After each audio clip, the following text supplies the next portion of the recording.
When I was a kid, I really hated being treated like a kid. I wanted to grow up and grow up fast. I didn't want to be told what to do, and I certainly didn't want to be seen playing kids' games. I wanted to play grown-up games with grown-up stories. I told my parents this, and I was given a swift reminder that I was 8 years old, when I came home from EB Games that day with a copy of Shadow the Hedgehog. There's something reductive about the dichotomy between games for children and games for adults.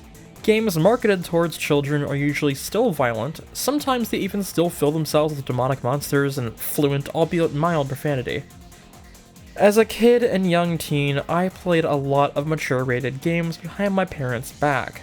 And as an adult in my 20s, I've spent plenty of time with games designed for children.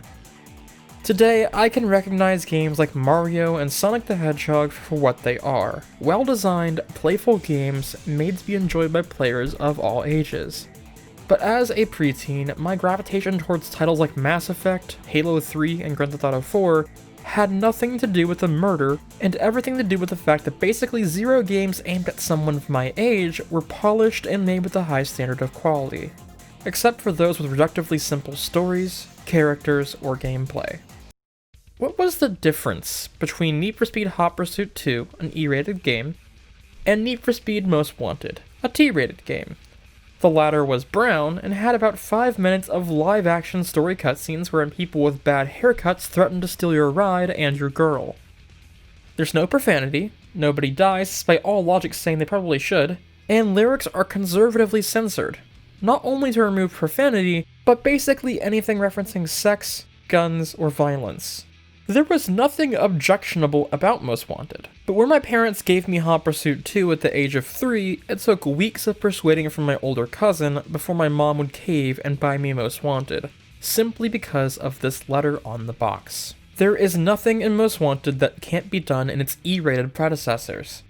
It just happened to be the best implementation of those features at the time. Yet kids with parents like mine had to fight to be allowed to experience it. One of my favorite games to this day is Mass Effect 2, a game that came out when I was 11 years old and that I played at age 12.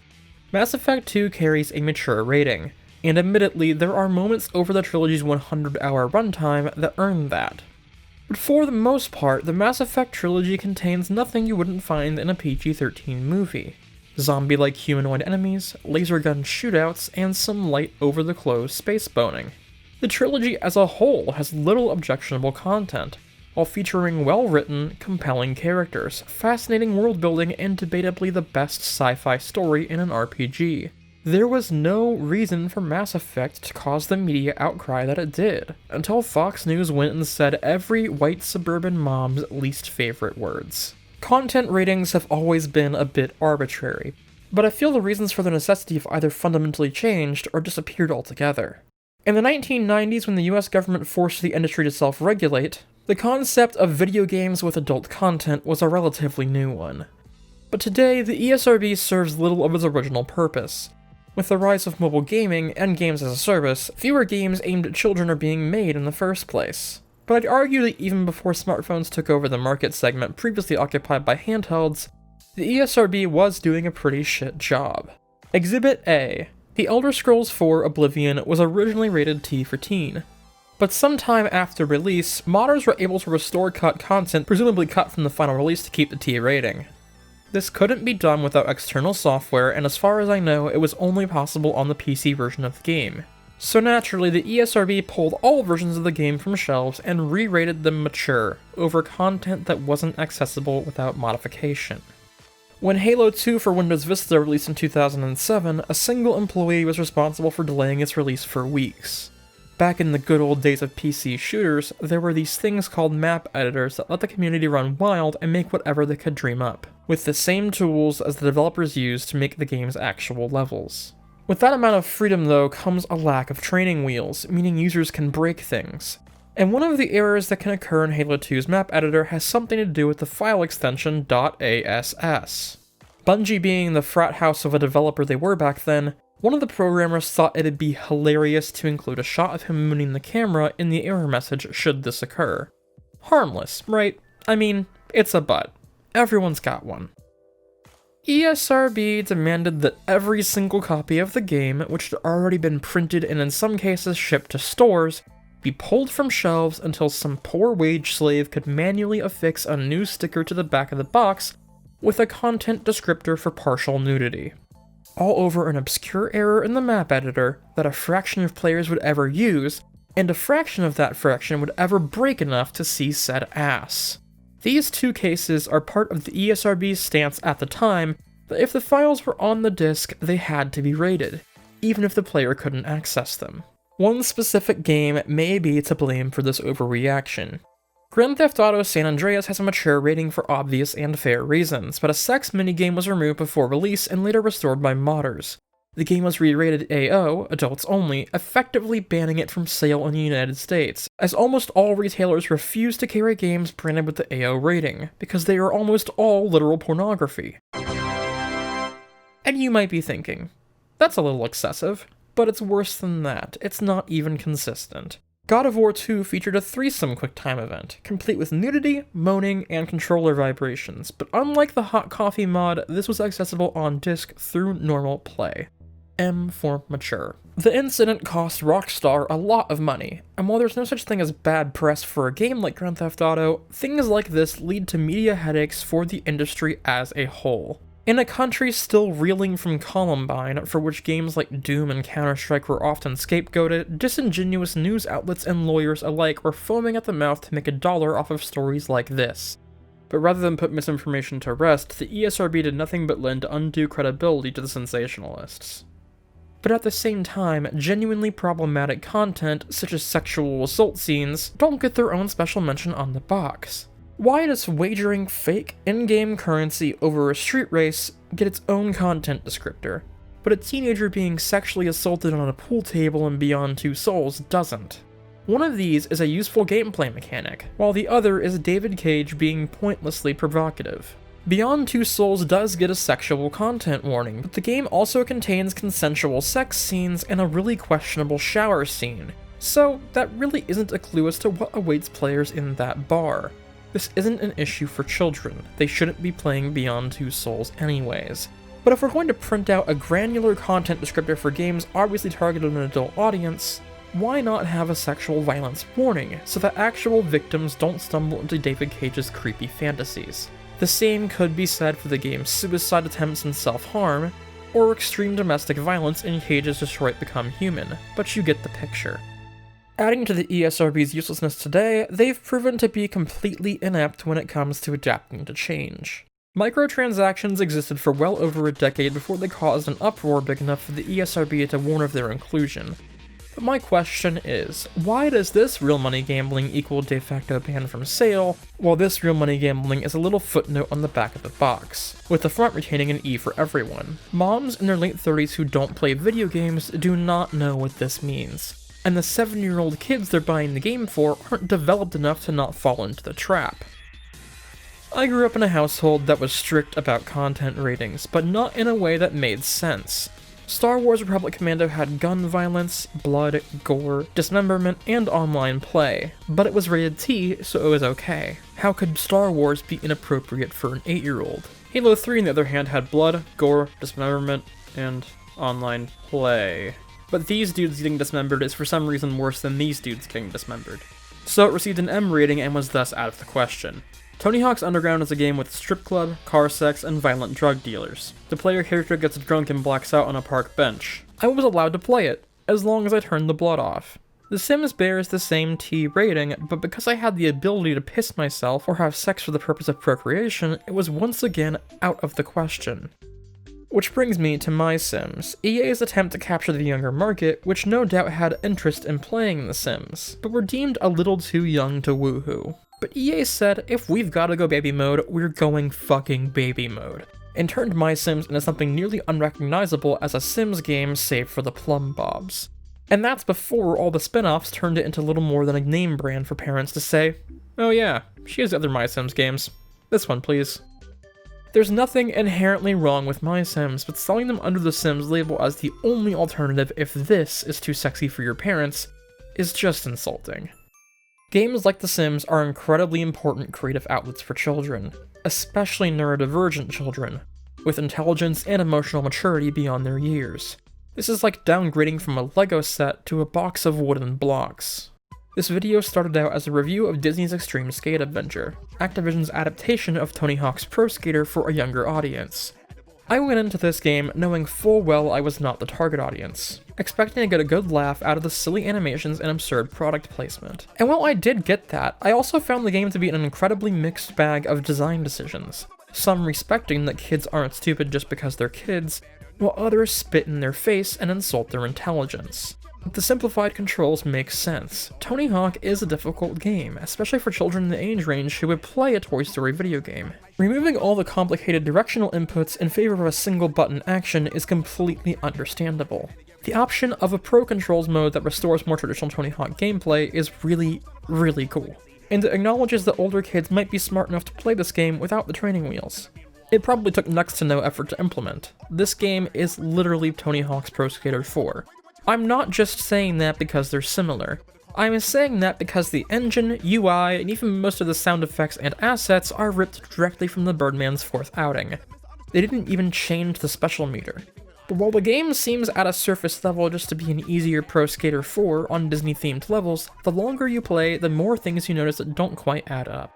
There are only 2 flip tricks and 2 grab tricks per character, versus 8 base tricks each in Pro Skater. Despite the Pro Control option being there, it doesn't do anything to change the fact that this game was designed for very young children, and adding the tools to do more complex combos only makes the game easier. Put yourself in the shoes of a 10-year-old with strict parents. Tony Hawk has too much toilet humor, anti-cop rhetoric, and devil music for your baby boomer parents to ever willingly buy it for you, and it was only going to get more offensive from here on out. If you wanted a skateboarding game that wasn't rated T, Disney's Skate Adventure was basically your only option. Why not just make a Tony Hawk spin-off with no blood, no mature humor, and no songs about Sebastian Granger's breeding kink? Why was there no step between this and this? This is a rhetorical question.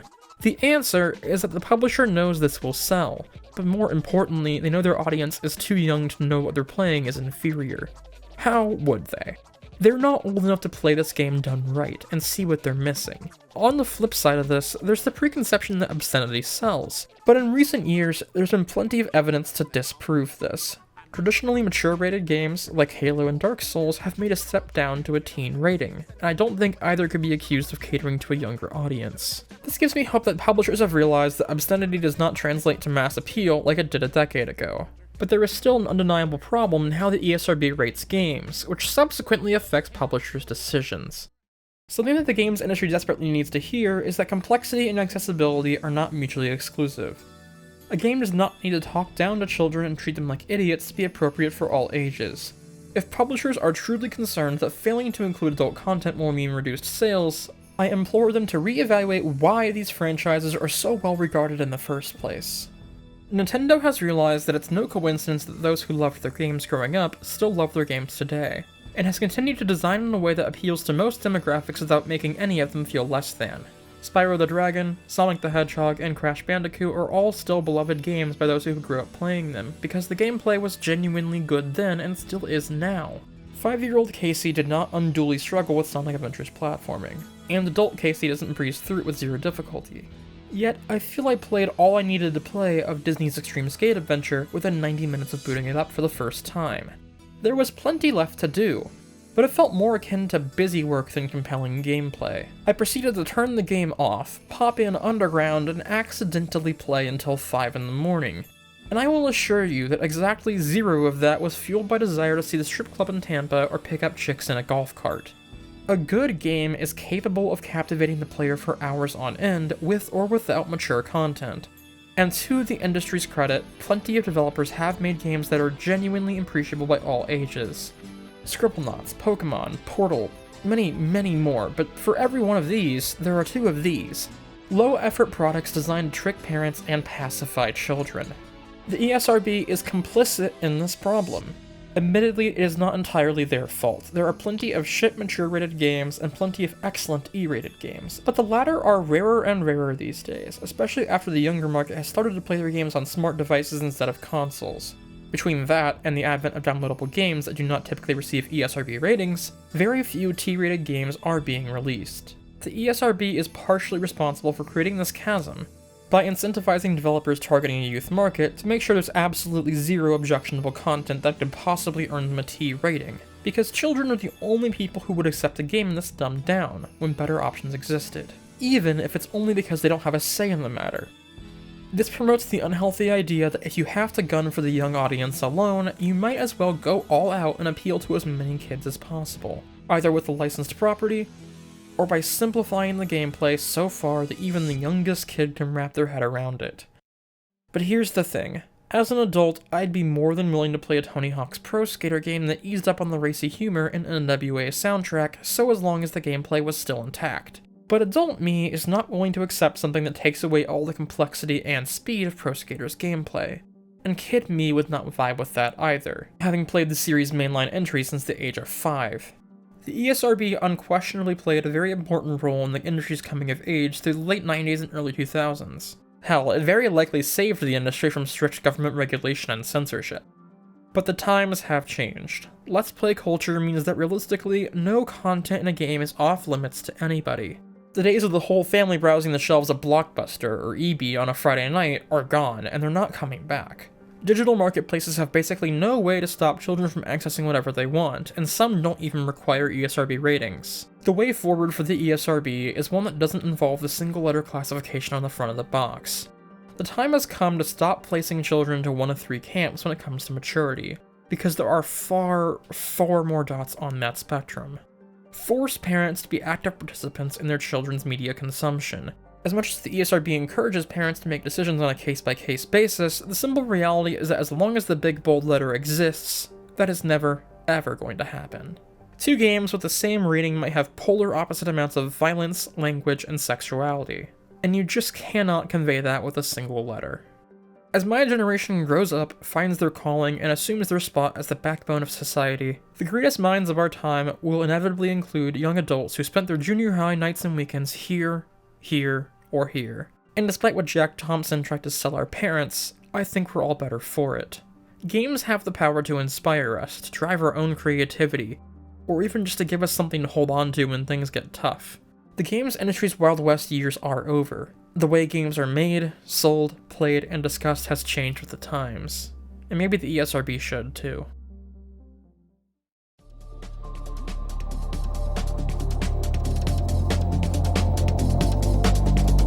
I'd like to take a moment to thank my lovely patrons that make videos like this one possible. By name, I'd like to thank Acquire86, Adam Wasniewski, Andre N, Andrew Elmore, Ben M, Comrade Chloe, Jesse Scales, Kai M, Caitlin Bowers, Kelly Craven, Mini-Me, Mr. W, Rachel, Racing Game Archive, Ravage the Jaguar, Thibaut Renault, and Thunder THR.